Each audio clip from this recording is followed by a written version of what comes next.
Halo kawan-kawan sekalian, suara saya bisa ditangkap dengan jelas.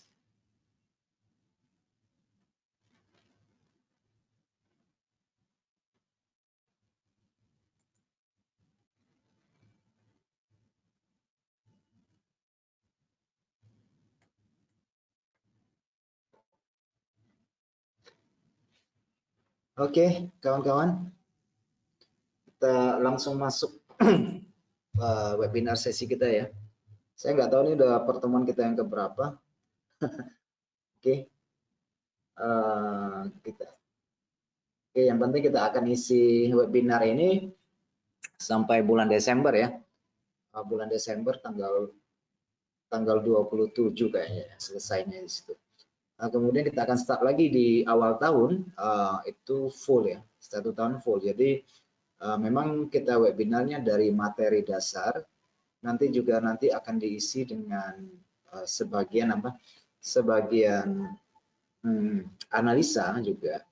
Dan tentunya nanti analisa yang kita lakukan, baik itu live analisa, kita akan menggunakan materi yang sudah kita pelajari dari awal.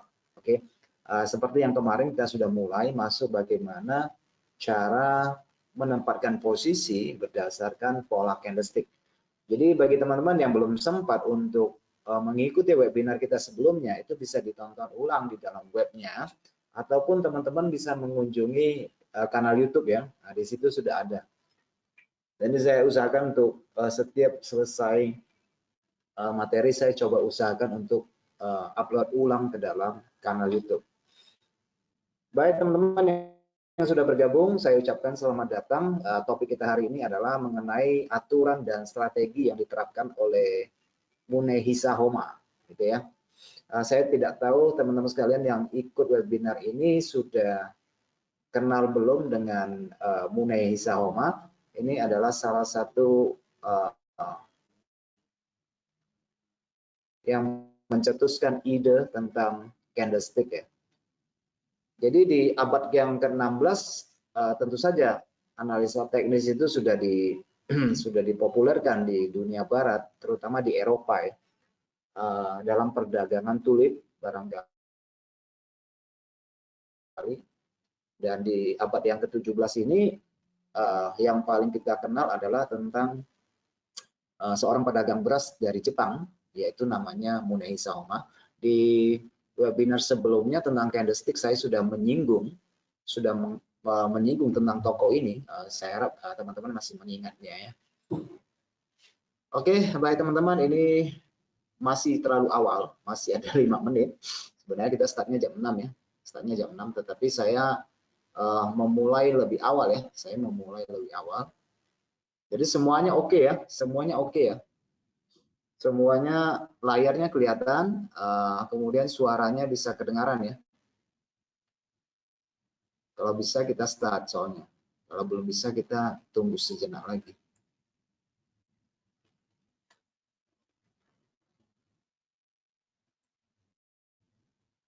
Sebentar ya.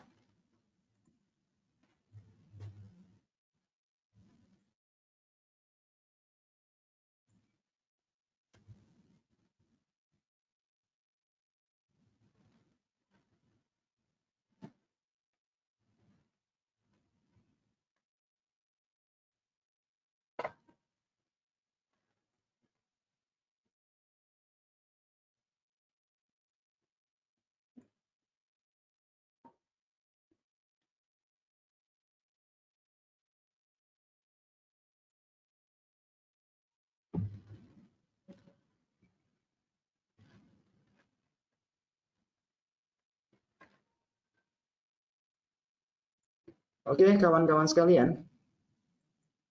Kita mulai aja ya, kita mulai langsung aja ya. Oke, untuk sebelumnya saya kasih disclaimer dulu ya. Saya kasih disclaimer dulu bahwa teman-teman bisa baca sendiri. Tujuan saya di dalam webinar ini adalah memberikan informasi kepada teman-teman. Dalam hal ini karena tidak menyangkut dengan analisa, jadi saya memberikan edukasi dan sekaligus mengingatkan kepada teman-teman bahwa tidak semua produk finansial itu cocok buat setiap orang, karena namanya produk finansial itu sebagian besar itu menggunakan leverage atau daya ungkit. Jadi leverage itu seperti pedang bermata dua ya. Jadi kalau kita tidak memilih leverage yang baik, itu bisa seperti pedang bermata dua. Ketika posisimu benar, mungkin kalian akan mendapatkan pembayaran atau return yang berlipat ganda. Dan demikian juga kalau kita tidak arif dalam mengelola akun kita dengan leverage yang besar sekali, ada yang menyediakan 1:1000 bahkan, itu berhati-hati ya, karena begitu salah, sama seperti ketika kita untung, akun kita akan tersedot dengan lebih cepat. Oke, itu yang pertama yang ingin saya sampaikan, supaya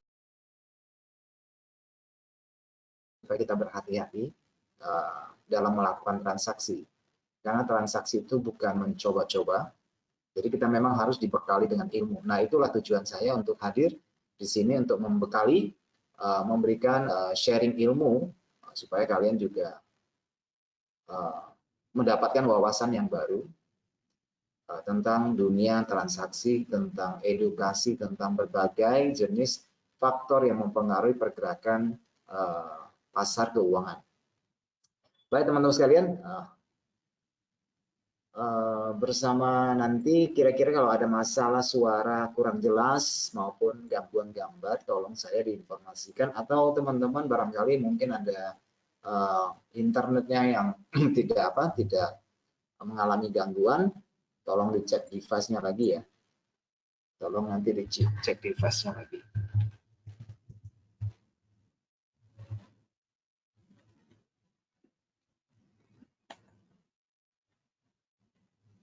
Oke, teman-teman sekalian, Anda bersama saya Adi Pangestu. Saya adalah analis dari HFM, dan hari ini kehadiran saya adalah untuk membantu Anda memahami pasar secara sederhana ya, secara gamblang.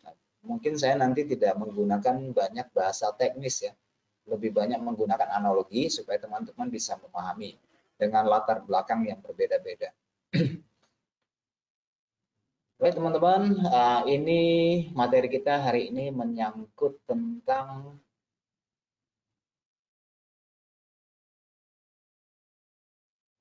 legasi yang ditinggalkan oleh Homa kepada kita sampai dengan hari ini.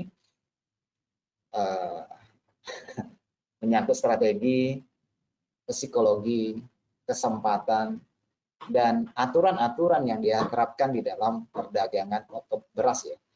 Nah, teman-teman, sekilas pada pekan yang lalu saya sudah menceritakan siapa di pekan-pekan sebelumnya. Barangkali yang di awal perkenalan tentang candlestick, saya sudah menceritakan sedikit banyak tentang Munehisa Homa ya.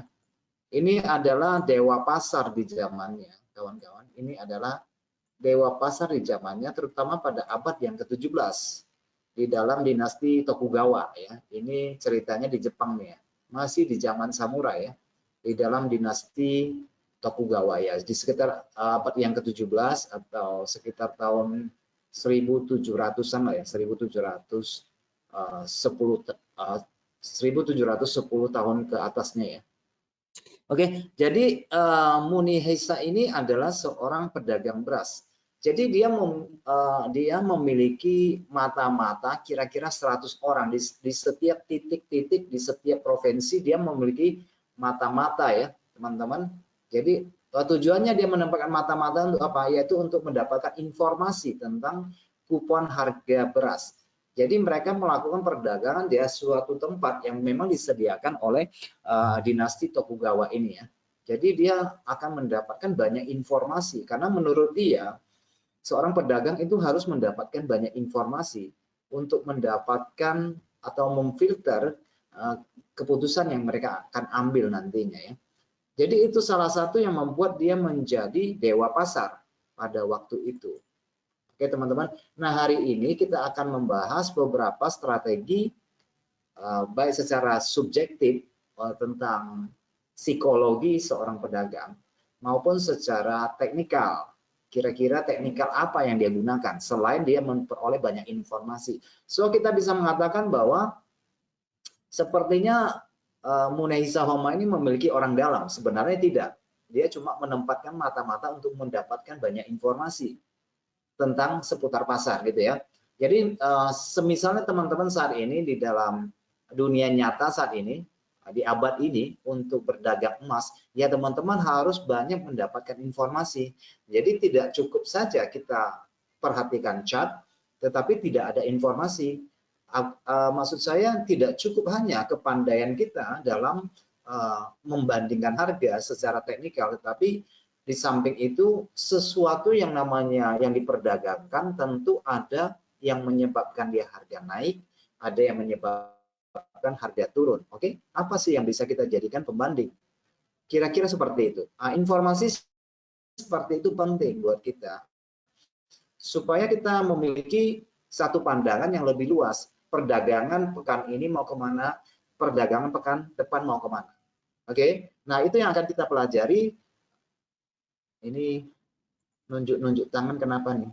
Tolong di chat ya, kalau nunjuk tangan aku nggak ngerti nih. Ini kan bisa di chat ya. Nanti di chat kalau ada apa-apa ya. Misalnya kalau suara saya kurang jelas nanti di chat ya. Saya takutnya nanti suaranya kurang jelas atau gimana kan. Jadi saya tolong diinformasikan kalau angkat-angkat tangan nih aku nggak ngerti maksudnya. Oke ya kawan-kawan. Nah, saya cerita sedikit aja tentang beliau ini supaya kita tahu yang kita pandang di depan kita ini candlestick itu hasil dia. Dia yang membuatnya ya. Oke, kawan-kawan. Oke, kita langsung saja masuk ke materinya ya. Nah, ini beberapa hal yang akan kita pelajari pada kesempatan ini, kawan-kawan.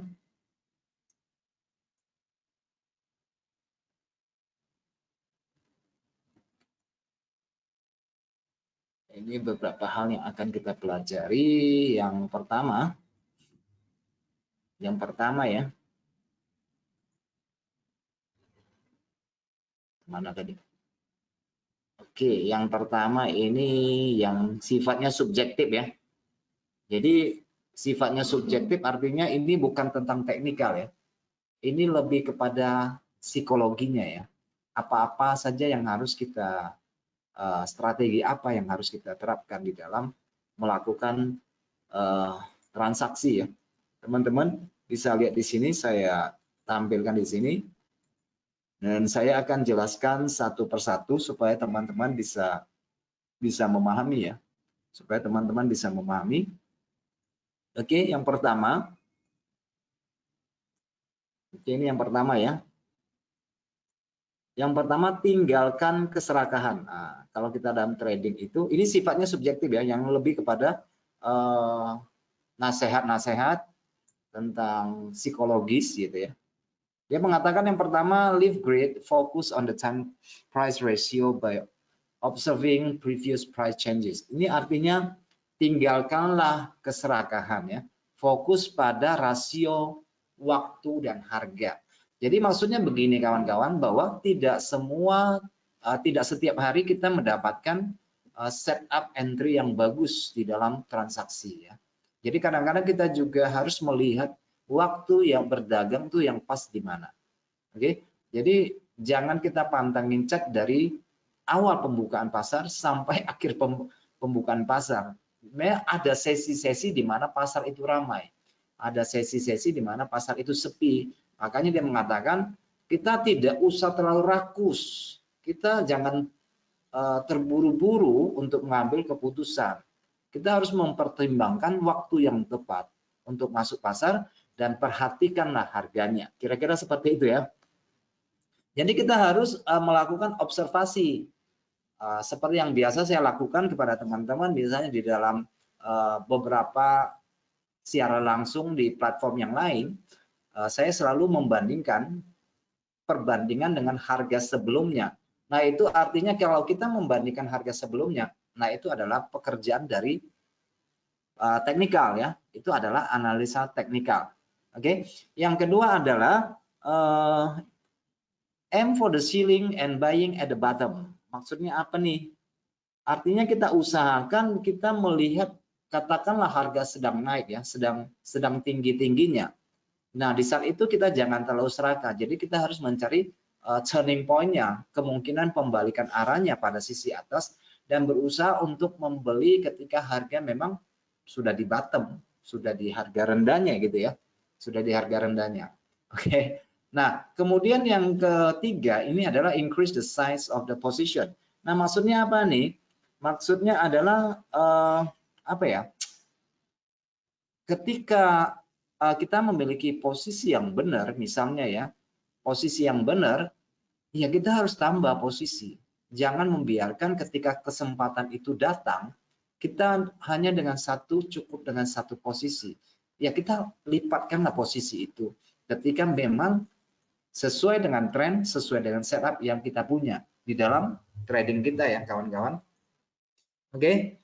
Nah, find the error as soon as possible. Maksudnya kita menemukan kekeliruannya secepatnya. Jangan sudah floating, sudah berlaku 2-3 jam masih mempertahankan posisi. Artinya ya, mungkin posisi kita ini di saat kita melakukan transaksi mungkin ada kekeliruan. Cepat temukan kesalahannya.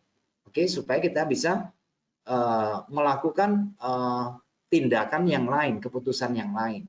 Daripada kita floating minus misalnya gitu ya. Harus kita beradaptasi pasar dengan cepat. Maksudnya begitu ya. Artinya kalau kita menemukan, sudah kita tahu bahwa posisi kita itu berlawanan dengan pasar, jangan ngotot lagi. Akhirnya nanti kan timbul harapan mudah-mudahan nih harga berbalik, mudah-mudahan harga sesuai akan berbalik lagi dari posisi yang saya floating rugi sekarang bisa berbalik untung. Maksudnya seperti itu. Jadi kalau memang salah ya salah, karena pasar itu harganya itu adalah fakta, nggak kita bisa berandai-andai. Yang di depan monitor kita itu adalah fakta ya, harga itu fakta. Oke. Kemudian yang selanjutnya kelima, tutuplah posisi 70 atau 80% dari posisi yang untung.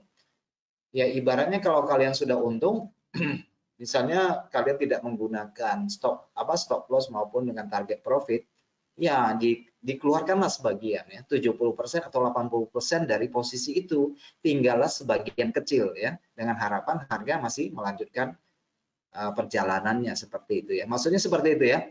Tutup 70 atau 80% dari posisi yang untung. Nah, ini boleh teman-teman terapkan ya, karena ini bukan pesan saya, ini adalah pesan dari dia. Oke, ini dewa pasar nih ya. Jadi kira-kira apa yang dia tinggalkan, legasinya tentu akan bermanfaat buat kita. Oke.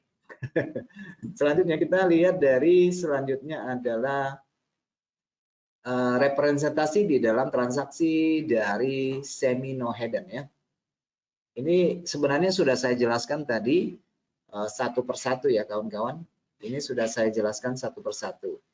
Oke, yang pertama tadi ya, saya ulangi ya. Tadi kan saya jelaskan secara ringkas garis besarnya ya. Nah, yang sekarang ini yang pertama, tinggalkanlah keserakahan. Fokus pada rasio harga dan waktu dengan perubahan harga sebelumnya ya. Jadi jelas ya bahwa kita harus melakukan perbandingan dengan harga masa lalu. Oke, selalu bandingkan sebelah kiri. Di sebelah kiri ada apa? Di sebelah kiri itu apakah ada support dan resisten? Di sebelah kiri apakah ada permulaan pergerakan harga atau akhir sebuah harga? Entah itu sebagai zona supply dan demand, entah di situ ada harga psikologis atau ada konsolidasi pada masa yang lalu. Oke, itu maksudnya. Oke, lakukan perbandingan dengan harga sebelumnya. Ini masih sifatnya masih sebagai sisi subjektifnya ya. Nah, ini dijelaskan bahwa kita harus mengontrol emosi. Maksudnya gitu ya, jangan buru-buru, jangan begitu buka gadget atau buka laptop, melihat setup bagus, langsung kita klik tanpa ada suatu perencanaan. Oke? Dan kita harus analisa harga dengan interval waktu. Interval waktu maksudnya kita itu tidak hanya melihat satu time frame, tetapi ya kita menggunakan time frame yang lebih besar sebagai acuan trennya ya. Jadi kalian yang trading ya jangan puas dengan satu time frame. Karena kalau kamu melihat satu time frame, berarti perspektifnya ya di satu time frame. Tetapi kalau membandingkan dengan periode yang lebih besar, maka perspektif kalian akan lebih clear, lebih jelas di situ ya. Oke, jadi ada menggunakan analisa interval waktu. Oke, selanjutnya ya, ini saya satu persatu saya jelaskan. Oke.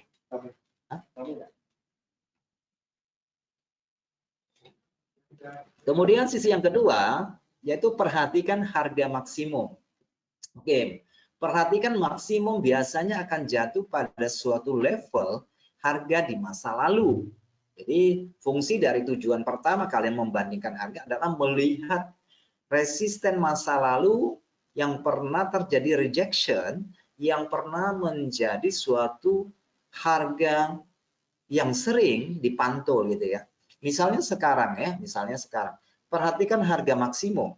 Nah, ketika saya ini misalnya saya cerita tentang komoditas emas yang kalian lakukan trading saat ini, perhatikan harga maksimum. Nah, pergerakan harga pada kemarin atau beberapa waktu yang lalu seperti teman-teman ketahui bahwa harga emas menguat karena laporan CPI yang lebih rendah itu mengakibatkan pasar mengekspektasikan bahwa Fed akan menaikkan suku bunga hanya 50 BPS. Tapi intinya mereka menaikkan suku bunga, bukan menurunkan suku bunga ya. Intinya mereka menaikkan suku bunga. Hanya ekspektasi pasar ya bank sentral tidak seagresif itu ya gitu. Kira-kira begitu. Nah, kita memperhatikan harga maksimum emas di mana? Harga maksimum emas di mana waktu itu? Nah, kira-kira kita akan memperhatikan pada histori masa lalu, memperbandingkan, yaitu pada harga tertinggi sebelumnya. Harga tinggi sebelumnya, mungkin teman-teman nanti bisa melihat bahwa pada bulan Juli di tahun 2021, itu terdapat banyak resisten di masa lalu. Sehingga ketika harga naik, dia akan mencari harga maksimumnya di mana. Tetapi mungkin di atas harga maksimum yang terjadi saat ini, masih ada harga maksimum yang ada di sebelah atas gitu ya. Tetapi harga kan tidak bergerak ke atas, sisi atas dengan satu arah kan, selalu ada gelombang harga ya. Beli di harga dasar dan jual di harga tinggi. Oke, semua sudah tahu ya. Belilah ketika harga sudah pada zona-zona di masa lalu yang harga terjadi mental, turun mental, turun mental. Nah, itu akan menjadi satu peringatan kepada kita bahwa itu di situ terdapat banyak open posisi pada masa lalu di area tersebut. Oke, jadi kita akan memanfaatkan hal tersebut ya. Nah, itu beberapa wejangan yang menurut saya itu penting untuk diperhatikan ya, yaitu tentang maximum price. Oke, teman-teman, selanjutnya kita akan membahas yang ketiga adalah tentang volume ya. Nah, bagaimana tentang volume? Tingkatkan ukuran posisi, perhatikan setiap momentum. Nah, ini kalau cerita tentang tingkatkan ukuran posisi maksudnya adalah lebih cenderung kepada swing ya, cenderung pada swing. Namun namanya swing itu sebenarnya tergantung dari kita. Kita sebagai pedagang itu kepentingannya di periode waktu berapa ya? Apakah swing bisa dilakukan secara intraday? Ya tentu saja bisa ya. Kita akan memanfaatkan setiap gelombang yang terjadi dalam konteks turun atau maupun dalam konteks naik ya. Nah, itu namanya swing. Jadi ketika ada swing, kita tingkatkan. Ketika tren sudah terjadi, sudah berjalan, kita akan memanfaatkan setiap koreksi itu untuk menambah posisi. Itu ya. Yang menurut saya itu adalah cara yang terbaik untuk memaksimalkan atau mengumpulkan margin dengan lebih cepat. Jadi teman-teman jangan puas dengan hanya 1-2 posisi kalau memang arahnya benar. Gitu ya. Kalau memang arahnya benar, jangan hanya 1 posisi, 2 posisi. Ya, setiap terjadi ada koreksi kita tambah, setiap terjadi koreksi akan kita tambah. Oke. Nah, menurut saya itu adalah cara yang paling cepat untuk menaikkan margin teman-teman. Nah, itulah yang dimaksudkan oleh Einstein. Ibaratnya itu adalah bunga berbunga itu adalah keajaiban dunia yang ke-8 ya. Bunga berbunga. Jadi ketika teman-teman sudah membeli di sini ya, ketika naik dia turun untuk koreksi entah 38%, entah 50% atau entah 62%, lakukan penambahan posisi. Jadi yang di bawah di keep dulu, dijaga keuntungannya, mungkin bisa menggunakan trailing stop atau secara manual mengunci keuntungan itu. Nah, ketika terjadi koreksi ya, kita tambah posisi. Setiap naik tambah posisi, setiap naik tambah posisi, sampai terbukti menurut teori Dawes, sampai terbukti tren itu akan berbalik. Nah, disitulah kita akan close posisi menunggu kesempatan, yaitu di harga maksimum yang seperti dikatakan oleh si Homa. Oke, juallah ketika harga menurut kalian sudah di maksimum. Oke, ya kita akan membandingkan dengan harga masa lalu tentunya. Oke, perhatikan setiap momentum. Setiap swing itu momentum. Setiap swing itu momentum. Kalau dalam konteks tren ya, setiap swing itu adalah momentum. Baik teman-teman, selanjutnya kita adalah dia mengatakan bahwa kalau teman-teman tidak trading itu baik. Oke. Dan abstainlah perdagangan sekitar 40 sampai 50 hari. Berarti sekitar 2 bulan atau 3 bulan ya. Artinya kalau kalian itu mengalami masalah di dalam melakukan trading, entah karena sering rugi, stop dulu. Kalian harus stop dulu. Jangan paksakan, karena nanti kalian akan didistorsi oleh kerugian-kerugian yang masa lalu, akan menjadi suatu acuan, saya mau balas dendam, mengembalikan kerugian sebelumnya. Seperti itu yang biasa terjadi, karena gangguan psikis itu ada. Perasaan tidak ikhlas untuk kehilangan kerugian, kita nggak terima, kira-kira begitu ya, nggak terima. Nah, sebenarnya itu merupakan bagian daripada risiko transaksi yang sebenarnya kita sudah tahu kalau transaksi ruginya harus berapa. Maka itu kita harus kendalikan kerugian tersebut. Nah, kalau kalian teman-teman tidak memiliki rencana transaksi dan kerugian itu berlanjut, stop dulu. Jangan paksakan trading. Healing dulu ya. Healing dulu. Dia sarankan 40-50 hari. Oke. Nah, setiap orang yang belajar kepada saya, setiap orang yang melakukan privat kepada saya suruh jangan trading dulu. Kalau kamu bisa kendalikan dirimu, nggak usah trading. Artinya kita tidak usah tergantung sama pasar ya. Kalau kita selalu memaksakan diri kita untuk setiap hari trading, itu nggak baik.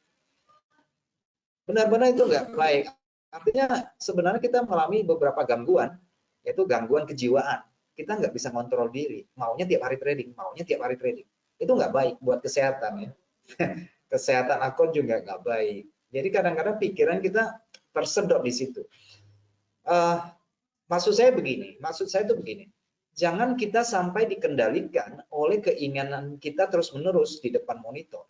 Jangan sampai dikendalikan oleh pasar. Setiap pergerakan harus kita ketahui, tidak mesti. Tidak mesti seperti itu. Kita yang ngontrol diri kita yang ngontrol pasar. Supaya kita memiliki pikiran yang lebih objektif dalam melihat harga. Gitu ya, maksudnya seperti itu.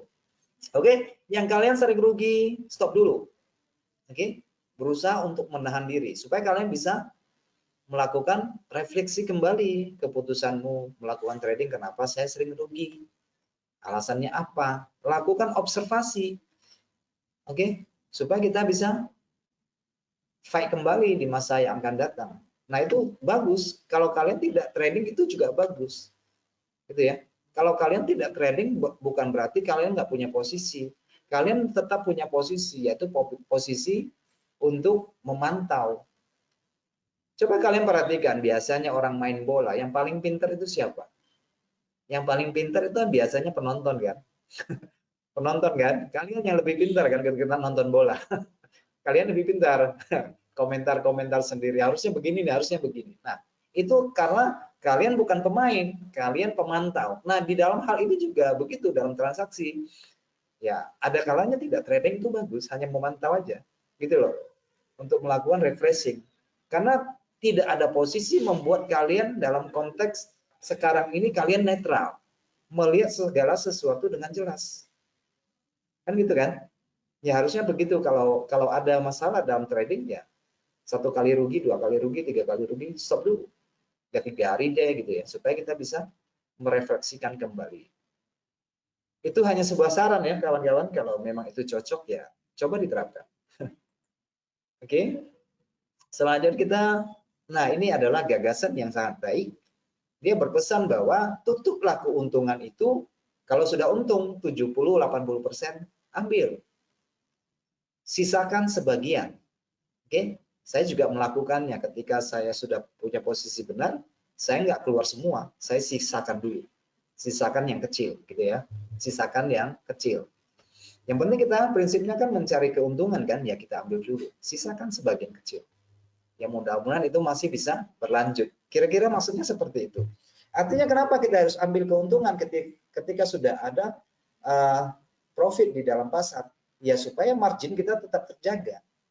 Uang kita bertambah, diamankan dulu, sisakan sebagian. Kan harga nggak akan selalu dalam kondisi tren kan. Ketika tren sudah terjadi, nanti ada sideway kan. Nah di sepanjang perdagangan itu yang tren itu hanya sekitar 30%. Selebihnya adalah sideway. Ya kan? Jadi banyak sekali terjadi di dalam range ya. Harga yang terikat di dalam satu range. Bolak-balik di situ nanti baru tren ya kan. Bolak-balik di situ baru tren kan gitu ya. Nah, kita akan membahasnya lebih dalam teman-teman. Tidak hanya sebatas saya omong, nanti kita teman-teman bisa melihat beberapa setup yang dia perkenalkan kepada dunia ya tentunya. Baik teman-teman, ini tadi kita sudah berbicara tentang hal-hal yang sifatnya subjektif, tentang psikologi, tentang strategi. Nah sekarang kita masuk kepada yang objektif ya, yang objektif. Nah yang objektif itu ada beberapa, teman-teman bisa lihat di sini. Ini adalah strategi dan pengamatan dia di dalam pasar.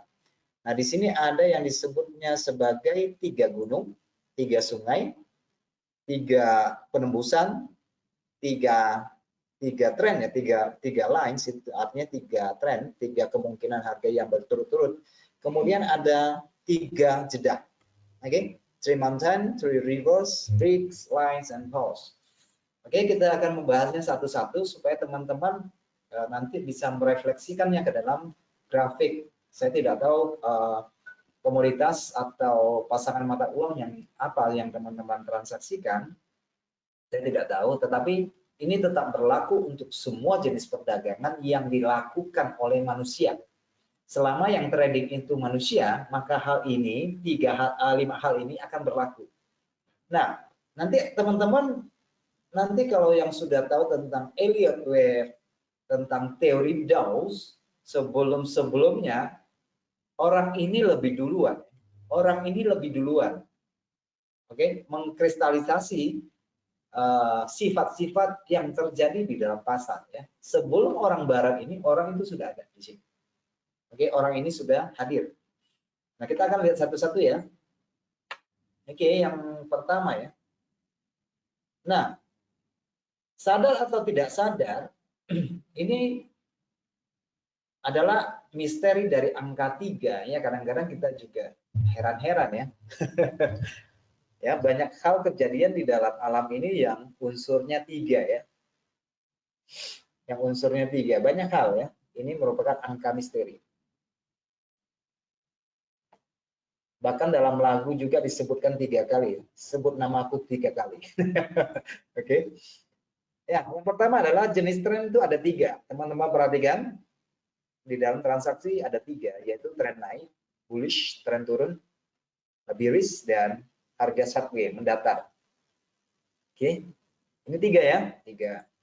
Kemudian klarifikasi tren yang seperti teman-teman ikuti kemarin, ada tren mayor, sekunder, dan tren minor. Ya, sudah saya bahas di dalam teori Dawes yang kita pelajari pada minggu-minggu sebelumnya ya. Ini tentang angka 3 ya. Kemudian segitiga. Nah, segitiga itu ada 3, yaitu simetris, ascending, dan descending. Di dalam live pada platform yang lain sudah ada sering saya singgung, harga akan cenderung menyempit, dan terjadi ledakan. Nah, itu maksudnya segitiga ya. Segitiga itu adalah format atau pola di dalam harga. Ketika harga sedang bagus, range yang besar, lama-lama orang daya tariknya akan pelan, akan menurun, makin kecil, sampai akhirnya sideways. Nah, suatu saat nanti muncul lagi muncul lagi minat. Nah, di situ lagi meledak lagi, tren berlanjut lagi. Entah dia ke atas, entah ke bawah. Tetapi akan berlaku seperti itu ya. Akan berlaku seperti itu. Kemudian untuk urusan kipas, nah di dalam teknikal ada yang namanya fan ya, entah Fibonacci fan atau Gann fan, itu ada 3 garis.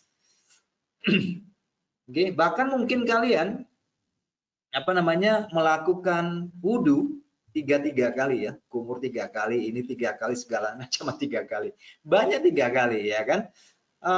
Apalagi banyak sekali, kalian cari sendiri ya, yang banyak 3 ini adalah angka misteri ya, kira-kira seperti itu. Oke, kita akan bahas yang pertama adalah 3 gunung ya. 3 gunung ini biasanya disebut dengan sansan ya, 3 gunung. Nah, 3 gunung di sini teman-teman langsung teringat sesuatu di mata uang akhir-akhir ini, bahkan ada nggak ya, misalnya USD Index atau DXY, kalian perhatikan ada 3 gunung di situ. Oke, nah dunia barat menyebutkan sebagai treetop ya, treetop. Nah, pola 3 gunung ini adalah pola harga yang terjadi pada puncak harga, di mana minat beli sudah terbatas bahkan terkunci dalam kisaran harga ya. Jadi sebelum harga berbalik itu dia membentuk 3 puncak ya, atau triple top.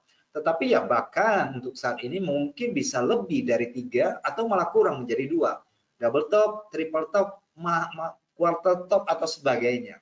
Nah, oleh orang barat mengatakan itulah treetop, itulah double top dan sebagainya ya. Atau bahkan itu adalah pola 3 gunung itu adalah head and shoulder ya.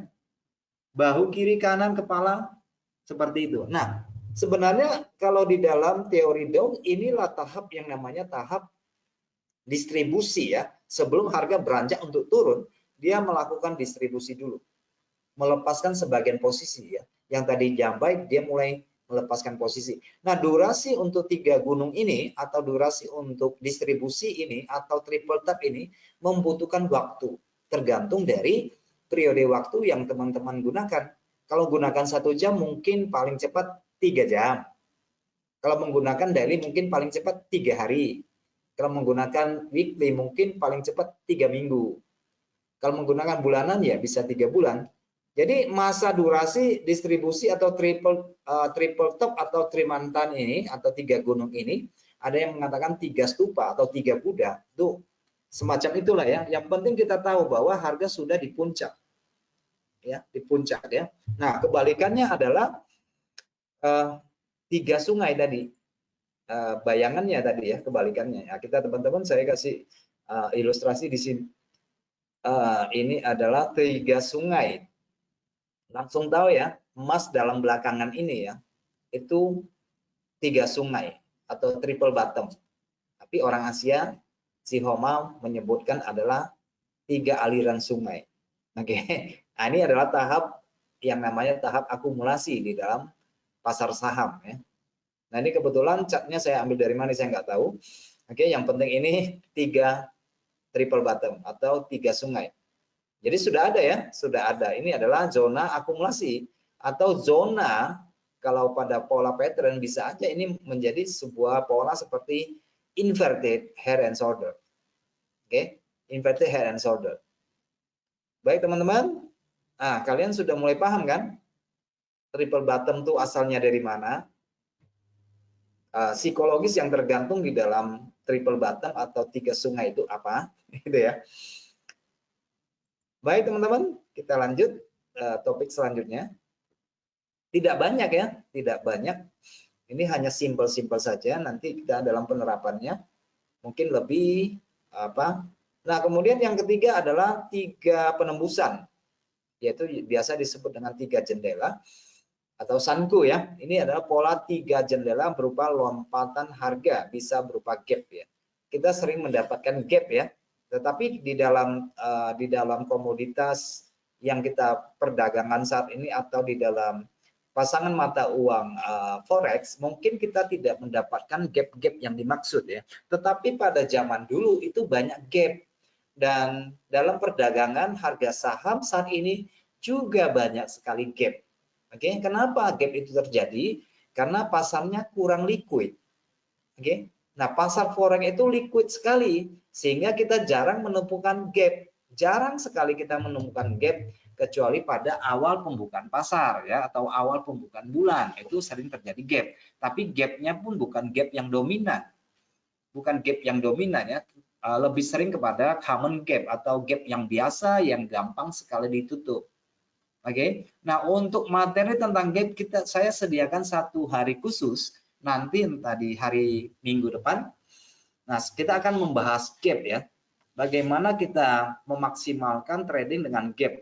Nah, gap itu tidak mutlak harus ditutup. Nah, tetapi kita harus tahu posisi gap itu terbentuknya di mana.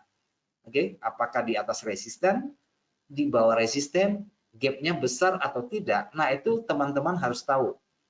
Oke, di dalam transaksi. Nah, siapa yang membuat gap itu? Apakah gap itu terbentuk oleh retail? Apa gap itu terbentuk oleh big boys? Jadi ada klarifikasinya satu persatu ya. Nah, itu harus kita paham. Oke, sehingga kita bisa menerapkan dan mengambil keputusan kalau ada gap terjadi. Gitu ya. Oke. Pola 3 jendela berupa loncatan harga. Bisa berupa gap yang keluar dari zona konsolidasi dan berubah arah tren. Ini adalah konfirmasi, reversal, dan konfirmasi pada pola lanjutan tren. Oke? Nah, nanti kita lihat bentuknya ya di dalam MetaTrader kalau kita masih memiliki sisa waktu yang lebih. Oke? Teman-teman, mungkin saya jelaskannya agak cepat dan belum masuk ke nalar, nggak apa-apa ya. Nanti paling kalian tonton ulang aja ya. Oke, sambil dicermati yang saya omongkan karena memang batas waktu kita tidak terlalu banyak gitu ya. Saya bawakannya itu harus segamblang mungkin ya, tetapi kalau teman-teman yang belum paham nanti ditonton ulang aja ya. Nanti saya kasih contoh ya, saya lebihkan waktunya sedikit. Oke, teman-teman bisa lihat di sini terjadi penembusan dalam setiap konsolidasi ya. Entah dia bentuk triangle dalam dalam konsolidasi itu. Yang jelas itu adalah correction ya, sesudah impulse itu ada correction. Nah, ketika correction terjadi sering terjadi gap pada masa lalu di pasar beras. Apakah kita temukan hal ini saat ini? Sudah saya jelaskan bahwa gap itu sering terjadi pada pasar saham. Pasar forex agak jarang karena sangat liquid. Di saat kalian membeli ada yang jual. Makanya nggak nampak gapnya kan gitu ya. Setiap kalian membeli, kamu klik, langsung diserap sama pasar. Berarti di sana, entah dimanapun, ada orang yang menjual. Gitu ya. Laku keras ya, laku, laris. Kira-kira likuidasi ya. Cepat liquidnya ya. Baik teman-teman, yang keempat ini adalah Sanku ya. Sanku ini terjadi juga maksudnya gap ya. Tadi tentang 3 break, yang tadi tentang 3 break ya, 3 break tentang gap. Ini kok saya nulisnya sama ini. Bentar ya. Kayaknya copy paste ini. Oke. Nah, ini Sanku ya, Sanku. Tadi kita juga cerita Sanku. Coba itu gap ya. Ini kelihatan gapnya yang terjadi, ini gap ya. Yang ini kelihatan di dalam grafik yang saya contohkan nih.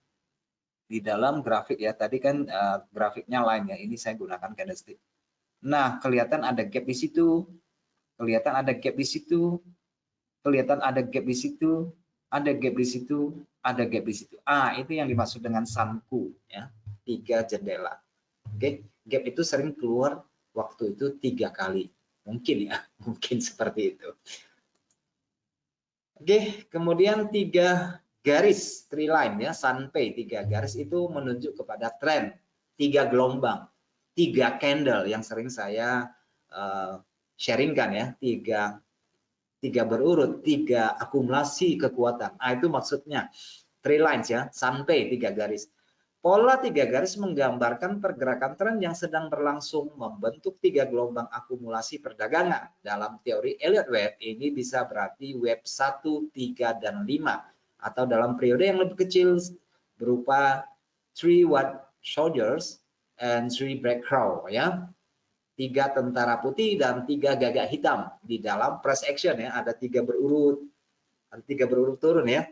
Yang pelajaran kemarin yang saya sebutkan ya. Nah, ini ketemu dia sinkron di sini. Oh, ternyata di masa lalu itu bisa seperti ini ya. Ya. Ini hanya masalah pemahaman nalar dan tentang kepentingan kita di pasar. Kalau yang kalian perhatikan adalah 1 jam ya, cuma sebatas di 1 jam ini. Tetapi bagi orang yang melakukan perdagangan yang untuk jangka panjang atau jangka menengah, dia tidak terlalu memperhatikan batangan-batangan candle, tetapi dalam bentuk ya, yaitu dalam bentuk pattern ya. Nanti dia gunakan pattern, jadi bukan menggunakan price action, gitu ya, untuk jangka panjang ya. 3 garis. Oke, sering saya kelompokkan seperti ini. 3 kekuatan. Oke, anggap saja ini satu gelombang itu satu candle. Anggap saja correction itu berupa shadow. Turun lagi, anggap satu candle turun lagi. Koreksi itu anggap sebuah shadow. Oke.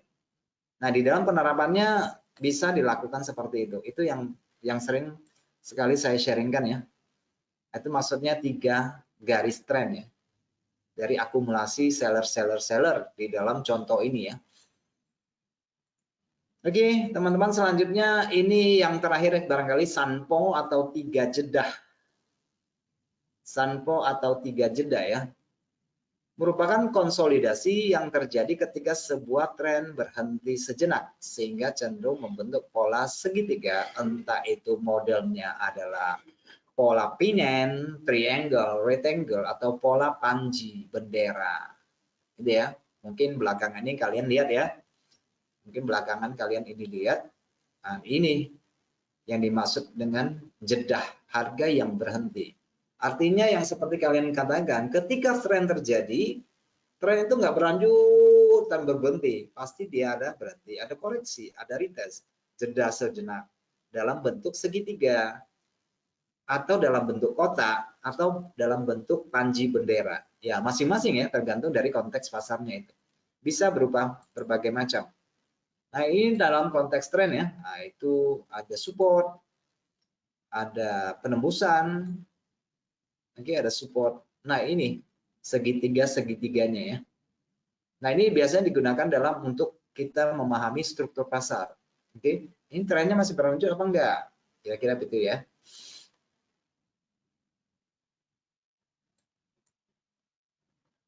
Ini dalam saat ini mungkin kita akan sulit mendapatkan triple top, mungkin kita akan sulit mendapatkan head and shoulders pada time frame yang lebih besar. Nah, biasanya juga dalam bentuk double top atau double bottom ya, sering ya, dalam bentuk pola gelombang M besar. Dan double top formasi umum yang sering terjadi pada puncak harga, perhatian harus diberikan pada tren sebelumnya karena kadang sering jadi pola lanjutan. Jadi artinya ya kita harus perhatikan kalau terjadi double top seperti ini. Jadi double top tidak mutlak harus rata secara horizontal ya, juga bisa secara konvergensi, juga bisa secara divergensi ya. Double top itu ya. Ya, tapi yang ideal memang yang selisihnya tidak jauh antara satu puncak dengan puncak lainnya. Selisihnya nggak jauh ya. Itu yang lebih bagus. Kalau dia bentuknya yang sekarang ini biasanya divergensi ya, biasanya divergensi karena di top yang kedua itu lebih tinggi, itu biasanya terjadi divergensi. Itu ya. Ini adalah double top. Oke. Mungkin triple top agak susah, agak langka ya. Jadi lebih sering banyak double top. Yang kita cermati di sini adalah penembusan ya, penembusan ya. Penembusan, dan kalau teman-teman sedikit cermat di sini ada break, ada gap yang terjadi sebelum penembusan ini terjadi ya. Di sini ada gap di sini ya. Sini ada gap, ada sering terjadi gap-gap. Saya nggak tahu saya ambil dari chart yang mana, tapi ya begitulah ya. Nanti kita lihat ke dalam MetaTrader-nya. Oke, simple ya kawan-kawan. Nah, itulah materi kita hari ini. Oke, aturan yang diterapkan HOMA dalam perdagangan beras merupakan rujukan bagi generasi pedagang sesudahnya, dan saat ini kita akrab dengan nama-nama barat seperti triple top, triple bottom, triangle, impulse wave, trend, correction, gap, dan sebagainya. Oke, sudah ada ya, sebelum orang barat itu sudah ada. Sudah ada. Nah, tinggal kita bagaimana merefleksikannya di dalam pasar ya. Oke, kita langsung ke MetaTrader. Nah, teman-teman ada yang mau ditanyakan?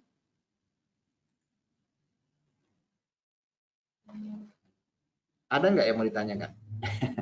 Oke, saya bahas satu persatu ya. Yang pertama tadi apa?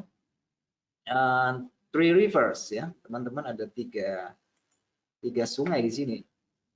Oke, 3 sungai. Nah, ini saya buka chartnya di spot ya, di harga emas spot ya. Teman-teman bisa melihat di sini triple bottom. Oke, 3 sungai.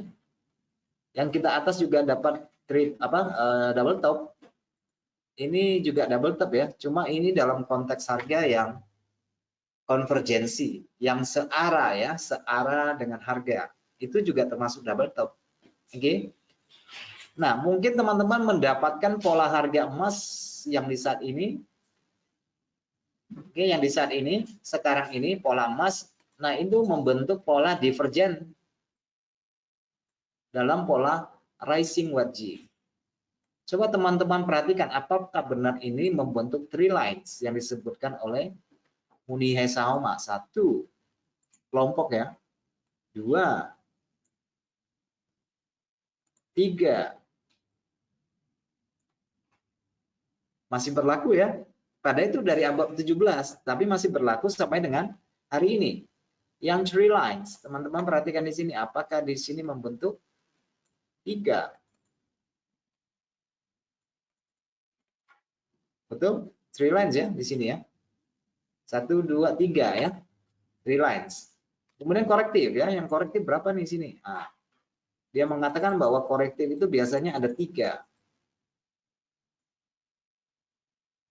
Oke, ini yang korektif ya. Nah, mungkin kita ambil dari sini juga boleh. Ini awal dari masa distribusi di sini. Terjadi gap enggak? Nah, kalau kita perhatikan di spot ini, benar enggak sih terjadi 3 gap? Apakah masih berlaku? Karena di emas itu kan sangat liquid ya. Mungkin yang gap yang kita inginkan tidak terlalu banyak. Tetapi bukan berarti tidak ada ya. Bukan berarti tidak ada. Ini apa nih? Ini ada gap ya. Nah, ini ada 1. Di sini ada enggak? Mungkin di sini ada 1 ya. Di sini ada 1 ya. Gap yang bisa kita dapatkan di sini sebelum dia melanjutkan perjalanan. Yang di sini juga ada 1. Ya ini apalah ya, fleksibel lah ya, karena ini mungkin yang kita harapkan seperti yang dia masukkan tidak terjadi di zaman modern sekarang, karena sekarang lebih banyak pedagang, apalagi yang virtual ya, mungkin tidak terlalu banyak kalau kita cari gap ya. Karena masalah masalah likuiditas tadi ya, masalah soal laris dan tidak larisnya. Banyak pedagang yang berdagang di komunitas ini. Nah, yang perlu teman-teman ketahui bahwa gap itu sebenarnya adalah sesuatu petanda di masa lalu. Kejadian di masa lalu di mana terdapat demand maupun supply yang besar, sehingga gap itu sendiri akan menjadi satu rujukan bagi sebagian pedagang untuk memasuki pasar. Gitu ya. Saya kasih contoh ya, misalnya begini ya, kawan-kawan. Dari materi yang diberikan oleh si Muni Hesahoma ini. Nah, di sini terdapat gap. Nah, gap ini adalah gap kecil. Oke, gap ini adalah gap kecil, tapi akan berfungsi pada waktu di masa depan ya, akan berfungsi di masa depan. Kenapa demikian? Karena di sini terjadi lompatan harga. Cuma masalahnya di sini gap yang terbentuk ini adalah common gap, gap yang biasa, yang biasa ditutup dalam waktu dekat, bukan untuk jangka panjang. Cepat sekali ditutup karena ini adalah gap yang biasa. Nah, kadang-kadang dia akan menjadi rujukan bahwa disitulah harga akan berhenti atau melanjutkan perjalanan di masa yang akan datang ya. Saya kasih contoh di sini beberapa, misalnya di sini dia akan menjadi area support dan resisten di masa yang akan datang. Nah, teman-teman sudah ngecek yang di sini ya. Nah, ini juga terdapat gap. Oke, di sini dia menjadi support di masa yang akan datang. Support resisten. Bisa kelihatan ya di sini ya. Dia menjadi support, kalau sudah jebol dia menjadi resisten dan akan berfungsi untuk di masa yang akan datang. Bahkan gap ini juga untuk masa yang akan datang masih berfungsi sebagai resisten. Sampai dan tidak sampai hanya waktu nanti ya. waktu yang akan datang dia akan menjadi support dan resisten. Oke, itu hanya beberapa contoh dari gap yang dibahas oleh si Homa ini. Oke, teman-teman juga bisa melihat di sini juga terdapat suatu gap lompatan harga. Cuma ini juga sebagai common gap, tetapi tetap dia akan berfungsi dan akan terkoneksi dengan gap yang lain di masa yang akan datang. Karena prinsipnya harga itu mengingat, ada ingatan masa lalu ya, di sini terjadi gap. Dan dia akan berfungsi, gap ini akan berfungsi di masa yang akan datang sebagai resisten, sebagai support, sebagai resisten, sebagai support, sebagai resisten. Bolak-balik seperti itu ya, kawan-kawan. Nah, misalnya untuk saat ini ya, 3 puncak yang dimaksudkan oleh Homa, kita belum mendapatkan pada gambaran yang ada di sini. Yang kita dapatkan di sini adalah 3 bottom atau 3 sungai ya. 3 sungai. Di tempat lain yang sering kita dapatkan adalah double bottom seperti ini. Kalau kita tarik panjang ya menjadi triple bottom di sini sampai dengan low-nya. Tapi ini selang waktunya, rentang waktunya panjang ya. Rentang waktunya terlalu panjang. Jadi nggak bisa kita jadikan acuan seperti ini. Yang kita dapati cuma double bottom. Nah, seperti di sini terjadi lompatan harga, teman-teman. Ini yang kita membahas tentang 3 week ya. Ini ada 3 garis di sini atau 3 akumulasi buyer di sini. 3 akumulasi buyer, ada 3 koreksi. Kita dapati di sini ada 2 koreksi saja karena masalah likuiditas untuk zaman sekarang. Nah, ini terdapat break. Nah, ini teman-teman, gap ini akan menjadi ingatan masa lalu karena di sini terdapat peningkatan demand di sini. Nah, ini akan menjadi support dan resisten di masa yang akan datang. Seperti di sini dia jadi resisten. Oke. Nah, di sini ketemu lagi gap, ketemu gap ya. Ini gap yang tadi sini, dia ketemu lagi di sini. Dan ke depan dia akan berfungsi sebagai resisten suatu saat nanti. Kapan? Saya nggak tahu ya. Kapan saya nggak tahu. Oke, ini juga kita melihat ada 3 garis, teman-teman. Mungkin dia tersaji kadang-kadang suatu akumulasi itu kadang-kadang ada yang sulit untuk membedakannya karena kadang-kadang harus sedikit berimprovisasi dalam melihat grafik ya. Ini juga 3 garis, 3 lines. Oke. Ada korektif di sini. Di dalam double bottom di sini itu sudah masuk dalam kategori akumulasi dari harga itu ya. Yaitu 2 double bottom, ada terjadi breakout di sini, ada rejection di sini. Nah, itu harga akan berjalan.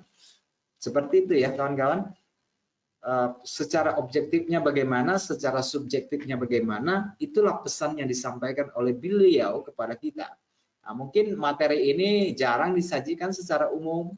Memang ini adalah materi klasik, sangat klasik sekali. Jarang sekali ada orang yang tahu apa sih Sanpei, Sansan, seperti itu ya. Nah, bagi teman-teman yang kurang paham, nanti dinonton ulang ya. Saya cuma memberikan beberapa garis besar. Karena saya tidak mungkin menceritakan secara keseluruhan dalam waktu yang relatif singkat ini. Ya, saya ambil clue-cluenya aja ya, yang penting-penting saja.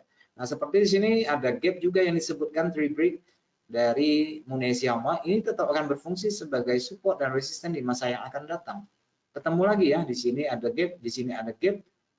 Jadi resisten, di sini jadi resisten, di sini jadi resisten, di tempat yang garis sama. Oke. Ya. Oke, di masa yang akan datang juga akan tetap berfungsi sebagai itu ya, kawan-kawan sekalian. Nah, itu secara gelombang atau secara pola. Namun sebagai trader yang menggunakan time frame yang lebih kecil, itu apakah masih bisa digunakan modelnya seperti itu? Tetap bisa digunakan ya, tetap bisa digunakan. Kalian lihat enggak posisi dari harga sekarang? Kalian tinggal mengilustrasikannya, ini adalah satu gelombang. Ini adalah gelombang kedua. Ini adalah gelombang yang ketiga. Kira-kira begitu ya. Oke. Apakah ada triple bottom pada time frame 1 jam? Ada. Tinggal kalian cek aja. Ini juga termasuk triple bottom. 1, 2, 3. Oke. Jadi saling terkoneksi. Oke, di sini apakah bisa saya hitung sebagai 3 line? Tentu saja bisa. Oke, ini hanya kalian refleksikan saja dalam mengakumulasi harga. Di sini ada 3 candle, sering saya sebutkan 3 candle. Biasanya akan koreksi 1 atau 2 candle ya. Biasanya akan terjadi koreksi 1 atau 2 candle. 1, 2, 3. Korektif 1, naik, naik. Ini bisa kita kategorikan sebagai satu akumulasi dari total buyer. Yang penting total buyer ini melampaui total seller ya. Dari gelombang turun ini. Nah, seperti ini. Ada penembusan pada sisi atas. Jadi pijakan di sini. Ini bisa kita kategorikan sebagai satu akumulasi dari buyer. Oke. Nah, selanjutnya sesudah itu kita lihat di sini. Ada 3 candle lagi. Ya, tentang misteri angka 3 ya. Angka ya, tentang misteri angka 3 lagi tadi. Oke. Nah, tinggal diakumulasikan saja kekuatan-kekuatan ini, maka kita akan mendapatkan point view yang berbeda daripada kita bingungkan hanya melihat satu persatu candlenya. Jadi secara gelombang ini lebih, menurut saya lebih efisien di dalam melihat harga. Nah, dalam teori Elliott Wave juga menjelaskan hal yang kurang lebih sama ya. Dan kita untuk sesi Elliott Wave itu kita ada di bulan berapa gitu ya. Nanti saya sampaikan mungkin di awal tahun. Nanti kita akan pelajari tentang teori gelombang Elliott Wave, tentang Wolf Wave, kemudian tentang harmonic patterns. Oke, ini adalah materi-materi yang agak berat dari yang saya sampaikan sebelumnya ya, agak berat. Jadi membutuhkan perhatian yang lebih nantinya ya. Ini ada 2 kali koreksi, 2 gelombang. Di sini nggak ada 3 gelombang Bang, memang nggak ada. Karena ini adalah gelombang koreksi. Oke. Kira-kira ada pertanyaan kawan-kawan sekalian?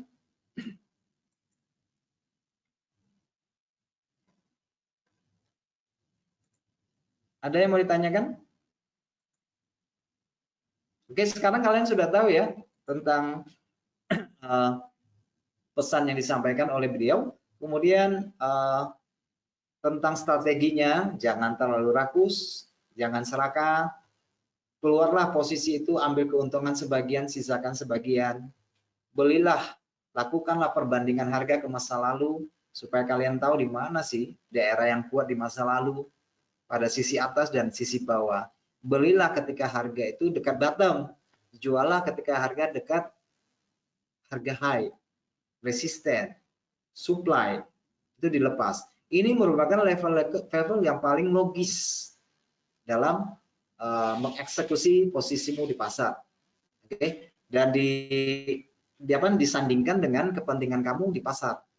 Apakah kamu sebagai pedagang intraday, sebagai scalper, sebagai swinger, atau sebagai positioning ya, itu diadaptasi saja. Sebenarnya dari beberapa jenis pedagang yang saya sebutkan tersebut itu hanya masalah waktu saja yang membedakan, tetapi di dalam melihat grafik intinya sama. Cuma bedanya yang mereka lihat grafiknya ada periode yang lebih besar. Mungkin kalau scalper atau intraday menggunakan periode waktu yang lebih kecil speknya gitu ya. Tetapi untuk yang swing, untuk yang jangka menengah, jangka panjang ya, point view-nya akan lebih besar grafik yang digunakan. Kemudian keterbatasan teman-teman di dalam menggunakan trading dengan menggunakan gadget seperti HP sebenarnya itu juga tidak disarankan karena point view-nya kita melihat itu hanya beberapa layarnya kecil ya, nggak disarankan. Jadi sebenarnya melakukan trading itu untuk melakukan analisa tentang gelombang seperti yang disarankan di sini, ya harus menggunakan PC minimal ya, atau menggunakan tab supaya point view kita itu lebih luas, lebih jelas, ya kan? Nah, seperti ini teman-teman, ini juga membentuk pola segitiga. Cuma ini pola segitinya dalam nama yang berbeda. Ini adalah rising wedge ya. Teman-teman bisa lihat di sini, ini adalah pola rising wedge. Ini segitiga. ini adalah segitiga, kawan-kawan. Oke, dan teman-teman bisa melihat di sini sudah terjadi break line pada sisi bawah. Oke, biasanya pasar ini menggambarkan pasar yang mulai memasuki pasar biris. Oke, tentu saja ini butuh yang namanya korektif dalam bentuk 3 gelombang turun dan ada korektif seperti ini penting. Korektif ini adalah pola lanjutan, korektif harga jeda dulu, itu penting untuk diperhatikan. Karena disitulah biasanya terdapat keseimbangan pasar. Oke, keseimbangan pasar terjadi di area tersebut. Oke ya, kawan-kawan sekalian, ini materinya tidak berat, tidak panjang, dan saya pikir pertemuan kita cukup sampai di sini dulu. Minggu depan kita akan membahas materi yang berbeda. Oke, saya berharap bahwa materi yang saya sampaikan ini menambah wawasan kalian dalam melihat chat lebih lebih clear lagi ya, mendapatkan pengetahuan. Oke, kawan-kawan, sampai jumpa pada materi berikutnya. Jangan bosan-bosan untuk belajar supaya tetap giat ya. Oke, waktu kita sudah selesai sampai dengan saat ini. Dan ini adalah waktu saya untuk berangkat pulang. Oke, terima kasih atas perhatiannya. Untuk informasi lebih lanjut bisa dihubungi di sini ya, atau kunjungi web di sini.